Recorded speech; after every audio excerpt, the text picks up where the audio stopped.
ಇನ್ನೂ ಯಾರೆಲ್ಲ ನನ್ನ ಚಾನಲ್ನ ಸಬ್ಸ್ಕ್ರೈಬ್ ಮಾಡಿಲ್ವೋ ಬೇಗ ಸಬ್ಸ್ಕ್ರೈಬ್ ಮಾಡಿ. ಕತೆ ಇಷ್ಟ ಆದಲ್ಲಿ ಶೇರ್ ಮಾಡಿ, ಲೈಕ್ ಮಾಡಿ ಮತ್ತು ಕಮೆಂಟ್ ಮಾಡಿ. ನನ್ನ ಕತೆ ನಿಮ್ಮ ಭಾವ ಚಾನಲ್ಗೆ ಸ್ವಾಗತ.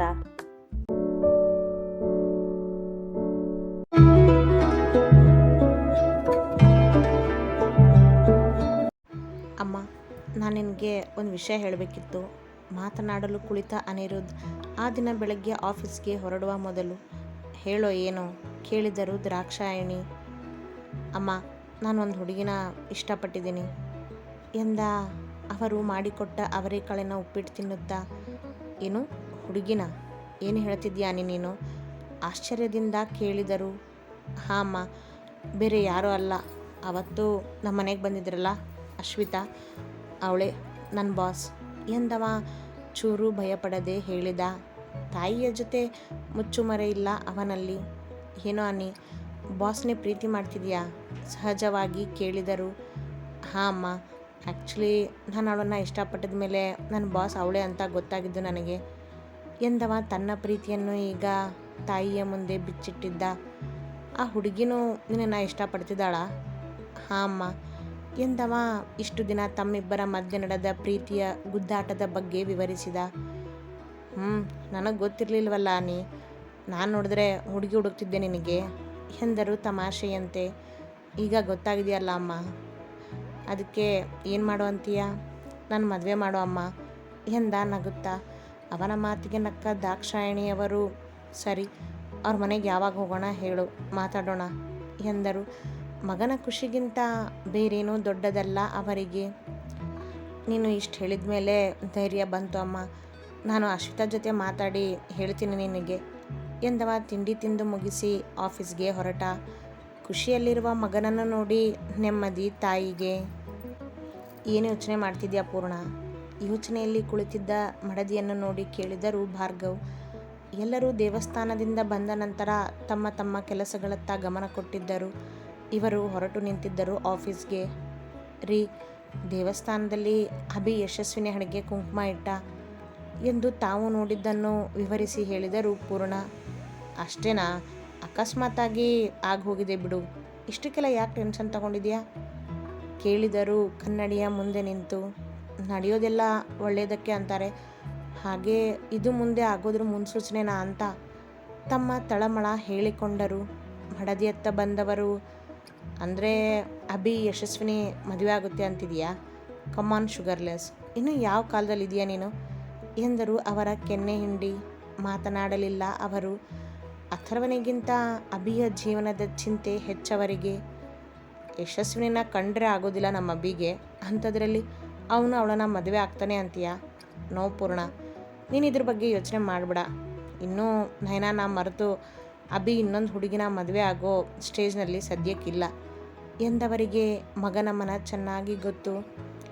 ಇವನ ನಯನನ ಮದುವೆ ಆಗ್ತೀನಿ ಅನ್ನೋದಾದರೆ ಅವಳಿಗಿಂತ ಈ ಯಶಸ್ವಿನಿನೇ ಎಷ್ಟೋ ವಾಸಿ. ಈ ಹುಡುಗಿ ನನ್ನ ಮಗನ ಎದುರಿಗೆ ನಿಂತು ಜಗಳ ಮಾಡ್ತಾಳೆ, ಕ್ಷಮೆ ಕೇಳ್ತಾಳೆ, ಗೆಳೆತನಕ್ಕೆ ಬೇಡ್ಕೋತಾಳೆ. ಅವಳ ಥರ ಮುಂದೆ ಇದ್ದು ಆಟ ಆಡಿ ಮನಸ್ಸನ್ನು ನೋಯಿಸೋದಿಲ್ಲ ಎಂದರು ಕೋಪಗೊಂಡು. ಕೂಲ್ ಮಿಸಸ್ ಭಾರ್ಗವ್, ಯಾಕೆ ಅವಳ ಹೆಸರನ್ನ ತೆಗೆದ್ರೆ ಇಷ್ಟೊಂದು ಕೋಪ ಮಾಡ್ಕೋತೀಯ ಎನ್ನುತ್ತಾ ಮಡದಿಯ ಕೈ ಹಿಡಿದು ಕುಳಿತರು ಮಂಚದ ತುದಿಗೆ. ಅವಳಿಂದ ಅಭಿ ಎಷ್ಟು ನೋವು ತಿಂದಿದ್ದಾನೆ ಅಂತ ನಿಮಗೆ ಮರೆತು ಹೋಗಿರಬಹುದು, ಆದರೆ ನನಗಲ್ಲ ರೀ. ಸಂಕಟದಿಂದ ಎಂದಾಗ, ಹಾಂ ಗೊತ್ತು ಪೂರ್ಣ ಎಂದರು. ಯಶಸ್ವಿನ ಕಂಡ್ರೆ ಅವನಿಗೆ ಆಗೋದಿಲ್ಲ ಒಪ್ಕೋತೀನಿ, ನಿಮಗೂ ನನ್ನನ್ನು ಕಂಡ್ರೆ ಆಗ್ತಿರ್ಲಿಲ್ಲ. ಆಮೇಲೆ ನಮ್ಮಿಬ್ಬರು ಮದುವೆನೇ ಅಲ್ವಾ ಆಗಿದ್ದು. ಉದಾಹರಣೆಗೆ ಹೇಳಿದರು ತಮ್ಮಿಬ್ಬರ ನಂಟು ಬೆಸೆದಿದ್ದನ್ನು ನೆನೆದು. ಹಾಗೇ ಅಭಿ ಯಶಸ್ವಿನಿ ಅಂತೀಯಾ ಮೇಲೆದ್ದು ಕೇಳಿದರು. ಗೊತ್ತಿಲ್ಲ, ಆದರೆ ನಯನಾಗಿಂತ ಯಶಸ್ವಿನಿ ನನ್ನ ಸೊಸೆ ಆದರೆ ನಾನು ಮನಸ್ಸಿನಿಂದ ಒಪ್ಕೋತೀನಿ ಅವಳನ್ನು. ಆ ಹುಡುಗಿಯಲ್ಲಿ ಒಳ್ಳೆತನ ಇದೆ, ತಾಯಿ ಇಲ್ದಿರೋ ತಬ್ಲಿ ಅವಳು ಎಂದರು ಕರುಣೆ ತೋರುತ್ತಾ. ಈ ಮಾತನ್ನು ನಿನ್ನ ಮಗನ ಮುಂದೆ ಅಪ್ಪಿತಪ್ಪಿನೂ ಆಡಬೇಡವೇ ಶುಗರ್ಲೆಸ್, ನೋಡು ನಿನ್ನ ಜೊತೆ ಮಾತು ಬಿಡ್ತಾನೆ ಎಂದರು ಛೇಡಿಸುತ್ತಾ. ಹಾಗೇನಿಲ್ಲ, ನೀವು ಹೇಗೆ ನಿಮ್ಮ ತಾಯಿ ಮಾತು ಕೇಳ್ತಿರೋ ಹಾಗೆ ನನ್ನ ಮಗ ನನ್ನ ಮಾತನ್ನೇ ಕೇಳೋದು ಎಂದರು ಬೀಗುತ್ತಾ. ಮಡದಿಯನ್ನೊಮ್ಮೆ ನೋಡಿ ನಕ್ಕ ಭಾರ್ಗವರವರು, ಆದರೆ ನಿನ್ನ ಮಗ ನನಗಿಂತ ಜಾಸ್ತಿ ಹಠವಾದಿ, ನೆನಪಿರಲಿ, ಬರ್ತೀನಿ ಎಂದು ಹೊರ ನಡೆದರು. ಮತ್ತೆ ತಮ್ಮ ಯೋಚನೆಗೆ ಮರಳಿದ ಪೂರ್ಣರವರು, ದೇವರೇ, ನಿನ್ನ ಇಚ್ಛೆ ಏನಿದೆಯೋ ಗೊತ್ತಿಲ್ಲ, ಆದರೆ ಆ ನಯನ ಮಾತ್ರ ಮತ್ತೆ ನನ್ನ ಮಗನ ಜೀವನಕ್ಕೆ ಬರೆದಿರಲಿ ಎಂದು ಕುಳಿತಲ್ಲೇ ಕೈ ಮುಗಿದು ಕೇಳಿದರು ದೇವರಿಗೆ. ಅವ ಇವರ ಪ್ರಾರ್ಥನೆಗಿಂತ ಮೊದಲೇ ಎಲ್ಲವನ್ನು ನಿಶ್ಚಯಿಸಿದ್ದ. ನೀವು ನನ್ನ ಪ್ರೀತಿನ ಒಪ್ಕೊಂಡಿದ್ದೀರಾ ಅಂತ ನಾನು ಮನೆಯಲ್ಲಿ ಹೇಳಿದೆ ಅನಿರುದ್ಧ್.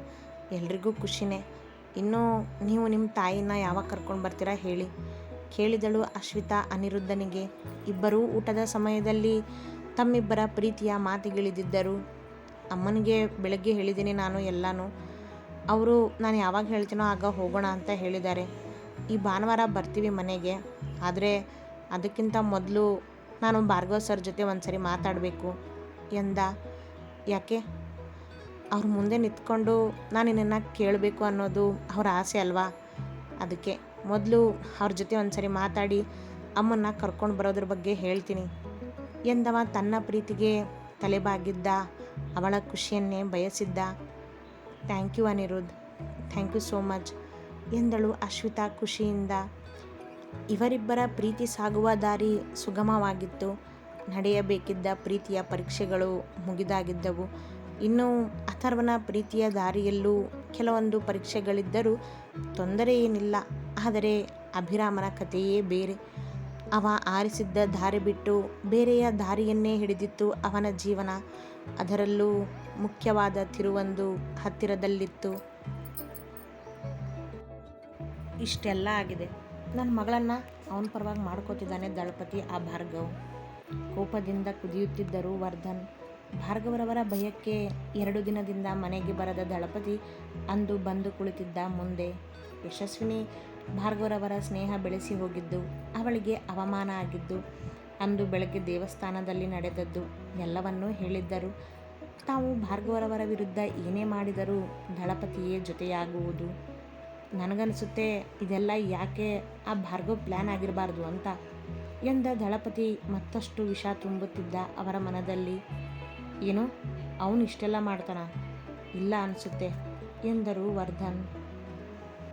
ಯೋಚನೆ ಮಾಡಿ ನೋಡಿ ಸರ್, ನಾವೇನೋ ಅವನಿಗೆ ಬುದ್ಧಿ ಕಲಿಸೋದಕ್ಕೆ ರೆಸ್ಟೋರೆಂಟಲ್ಲಿ ಆ ಥರ ಪ್ಲ್ಯಾನ್ ಮಾಡಿದ್ವಿ. ಅದು ಅವನಿಗೆ ಹೇಗೋ ಗೊತ್ತಾಯಿತು. ಅದ್ರ ರಿವೆಂಜ್ ಅಂತ ಯಾಕೆ ಅವನು ನಿಮ್ಮ ಮಗಳ ಹಿಂದೆ ಬಿದ್ದಿರಬಾರ್ದು? ನಿಜ ಏನು ಅಂತ ಯಶಸ್ವಿನಿಗೆ ತೋರಿಸಿ ನಿಮ್ಮ ವಿರುದ್ಧ ನಿಲ್ಲೋ ಥರ ಮಾಡ್ದ. ಅವಳಾಗಿಯೇ ಕ್ಷಮೆ ಕೇಳೋ ಹಾಗೆ ಮಾಡ್ದ. ಆಮೇಲೆ ಗೆಳೆತನ ಅಂದಾಗ ಅದನ್ನೂ ಒಬ್ಬರು ಒಪ್ಕೊಂಡ್ರು, ಮತ್ತೊಬ್ಬರು ಒಪ್ಕೊಳ್ಳದೆ ಇರೋ ಥರ ಮಾಡ್ದ. ಯಾಕಂದರೆ ಯಶಸ್ವಿನಿ ಅವ್ರ ಹಿಂದೆನೇ ಓಡಾಡ್ತಿರ್ಬೇಕು ಅಂತ.